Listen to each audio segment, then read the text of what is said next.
Why should I choose the loser's role?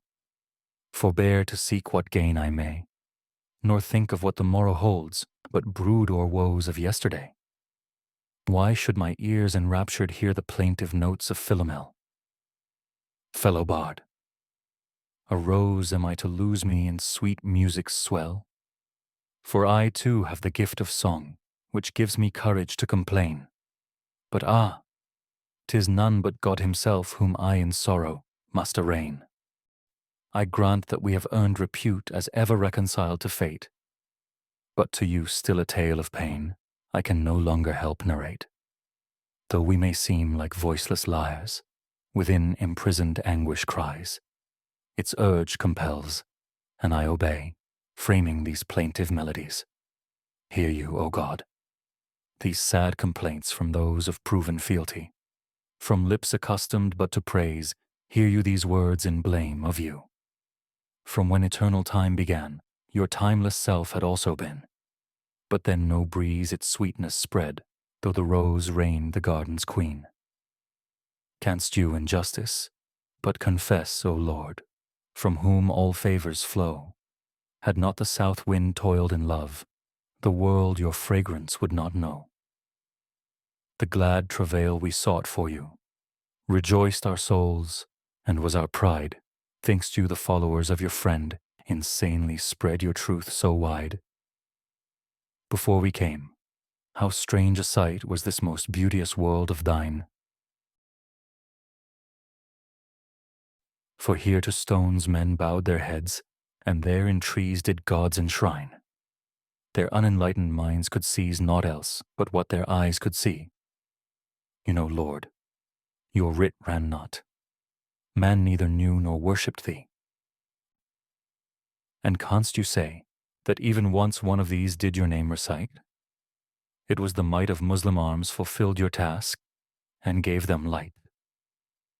Yet once there lived the Seljuks here, Turanians too, and wise Chinese. Sasanians drew their breath and thrived in rose-perfumed Iranian breeze. And elsewhere in your peopled world, the Greeks of Yunnan held their sway, while sons of Israel side by side with Christian nations had their day. But which among these nations raised the sacred sword in holy fight, self-consecrated to your cause, to set their crazy world aright? 'Tis we and we alone who thronged as warriors on your fields of fray. And now upon the land we fought, and now upon the salt sea spray. We made our azan's call resound beneath proud spires in western lands, and made that magic melody thrill over Afric's burning sands. The pageantries of mighty kings to us were shows that mattered not. Beneath the shade of blades unsheathed in Kalima, we glory sought. Our only life was then to face the perils of your holy wars. To glorify your name we died, adorned with hallowed battle scars. Not lust for power for our own sakes, our drawn swords playfulness inspired. Nor roamed we hand in glove with death for worldly riches we desired. Our people, had they set their hearts on this world's riches or its gold, not idol breaking would have gone, but idols would have bought and sold. We stood our ground like rocks when once the foe had met our phalanx dread. Before our might, the bravest quailed, and vanquished, from the battle fled. And those who offered you affront our swift, relentless fury faced. Their mightiest arms we set at naught, their insolence and pride abased. On all men's minds we set your seal, your tawheed's firm and sure impress. The self-same message preached our lips when swords danced high in battle's stress. Declare you whose fierce valor once did Khyber's barriers overthrow, or whose resistless might once laid famed Caesar's proudest cities low, who smashed to dust man's hand-wrought gods, those things of straw and earth and clay, and who did unbelieving hosts to spread your name and glory slay. And who was it that quenched and cooled the fiery urns of fair Iran, and in that land did once again revive the worship of Yazdan? Among those nations, was there one who craved you as we craved and sought? or risked the perils of fell war that your divinest will be wrought? Whose was that conquest-thirsty sword which won and held the world in fee?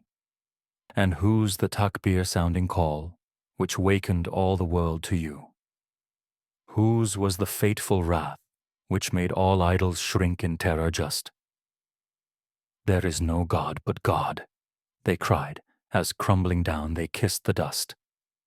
When worship's ordained hour was come, and furious raged the battle's fray, those men of Hijaz, staunch in you, facing your Kaaba, bowed to pray. Mahmud the king and slave Ayaz, in line as equals, stood arrayed.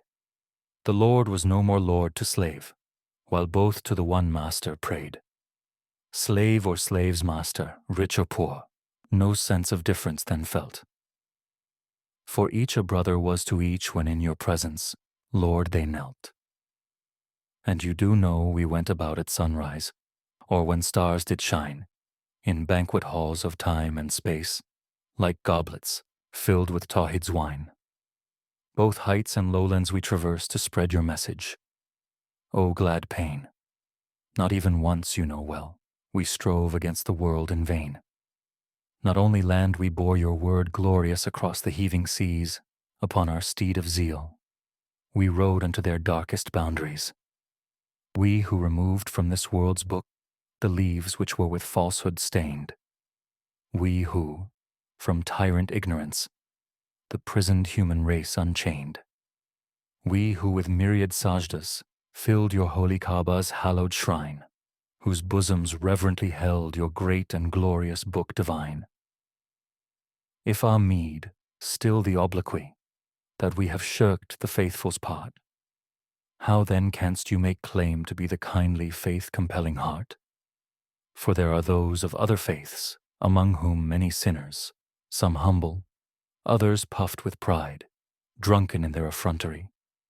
If some have vision, thousands are of little worth, neglectful, worse. And millions upon millions live from your dear glorious name averse. Yet see how still your bounties reign on roofs of unbelieving clans, while strikes your thunderbolt the homes of all forbearing Mussulmans. In idol houses hark, they say, behold, the Muslim star sinks low. How glad they are that now at last your Kaaba's brave protectors go. They say, the world is well rid now of hymn-reciting camelmen, their Quran folded in their arms. At last they hie them from our ken. Thus they rejoice who own you not, yet still unmindful seemest you of yours own oneness, your Tawhid. Are you so unregarding now? That ignorant men who lack the grace to ope their lips in conclave high should have their coffers treasure filled, is not the burden of our sigh. But oh, that this world's best should fall to unbelievers from your hand, while we on promises are fed of pleasures in a shadowy land. Where are those favors which you once upon our grateful hearts didst pour? Why cherishest you not, O Lord, the faithful as in days of yore? Why from the bounties of this life the faithful now no profit gain? Though still almighty, you remainest, and limitless your means remain. If you but will, fountains can flow from barren desert and parched sands, and mirage-bound a traveller be while walking through green forest lands. Yet foemen taunted, grace deprived, and poorest of the poor are we. Is this your recompense to those who sacrifice their lives for you, your world? How eagerly today on strangers all its grace bestows. For those who walk your chosen way, a world of dreams its glamour throws. So be it then. So let us pass. Let other nations hold the sway. When we are gone, reproach us not that Tawheed too has passed away. We live here only that your name may live here in men's minds enshrined. Can Saki bid his last adieu and leave love's cup and wine behind? Your courtyard empties. They depart who came to worship and adore. The midnight sighs, the dawn's lament, now you wilt miss forevermore. They came, they gave their hearts to you. They had their recompense and went. but hardly they had seated been when from your presence they were sent. They came glad lovers, begging love, with future promise turned away.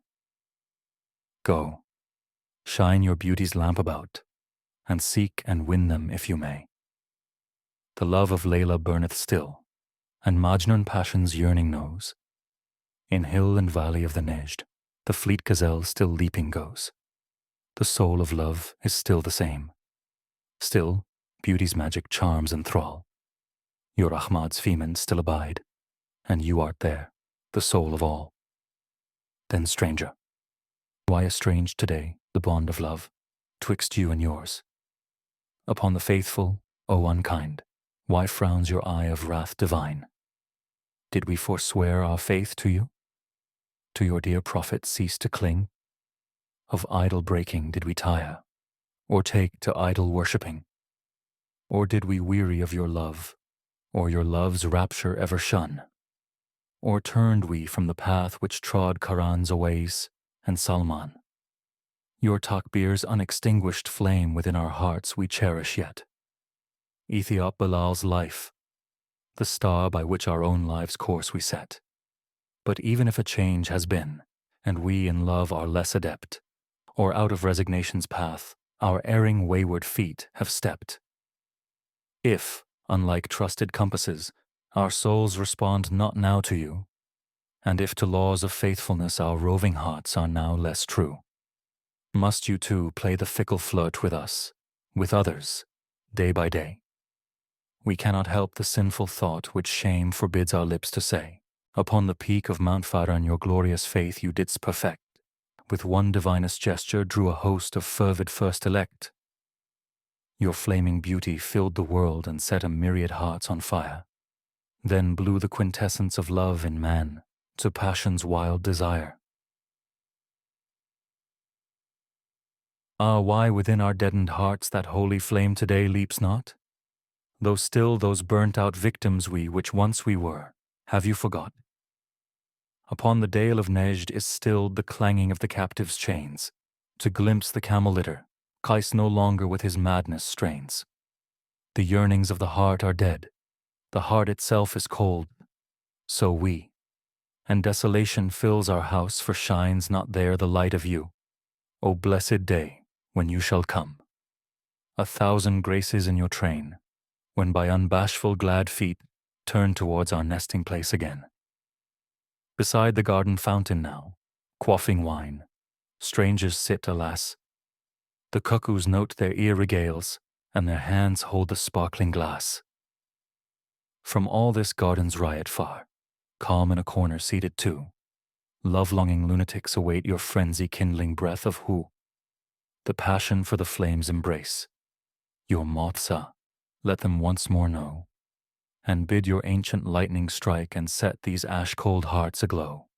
Towards the Hijaz turn again, the straying tribe their bridle strings. Low, wingless soars the nightingale aloft upon its yearning's wings. The fragrance in each blossom hid within the garden palpitates, but with your plectrum wake its strings. The lute that livening touch awaits, yea, longs to break its prison's bounds, the string-imprisoned melody, and yearning Sinai waits again to burn itself to dust in you resolve. O Lord, the travail sore which this your chosen people tries, make you the ant of little worth to Solomon's proud stature rise. Bring you, O Lord, with our grasp, that most rare love for which we pray. To India's temple squatters, teach the truth of the Islamic way. Our heart's desires, long unfulfilled, unceasingly our lifeblood drain. Our breasts, with 1,000 daggers pierced, still struggle with their cry of pain. The fragrance of the rose has borne the garden's secret far away. How sad it is. The traitor's role the garden's sweetest buds should play. The bloom time of the rose is done. The garden harp now shattered lies, and from its perch upon the twig, away each feathered songster flies. But yet there uncompanioned sits a lonely bulbul, all day long, its throat athrob with music still and pouring out its heart in song. The darkening cypress sways no more. From shadowy nests its doves have fled. The withered blossoms droop and die, and all around their petals shed. Those memoried old garden walks of all their former pride lie shorn. Despoiled of raiment green, each branch in nakedness now stands forlorn. Unmoved by passing seasons' change, the songster sits and sings alone. Would there were in this garden some could feel the burden of its moan. This life no more its joy retains, nor even death can bring relief. 'Tis sweet to sit alone and sigh and eat a sad heart out in grief. Out from the mirror of my soul, what gems of thought now strive to shine? What visions splendid, dreams sublime, arise within this breast of mine. But in this garden lives not one to see and hear, to feel and know. No tulip with its streak of pain, to sense my heart blood's smarting flow. May this sad bulbul's lonely song to grief each listening soul awake. The clangor of these rousing bells make drowsy hearts their sleep forsake. Let faithful hearts replight their troth, and forge afresh their bond divine. Let in the long parched heart of each the old thirst wake for sweet old wine. The blood of sweet Arabian vine o'erflows this wine jar Ajami. Although the singer sings in Ind, Hijaz is his melody.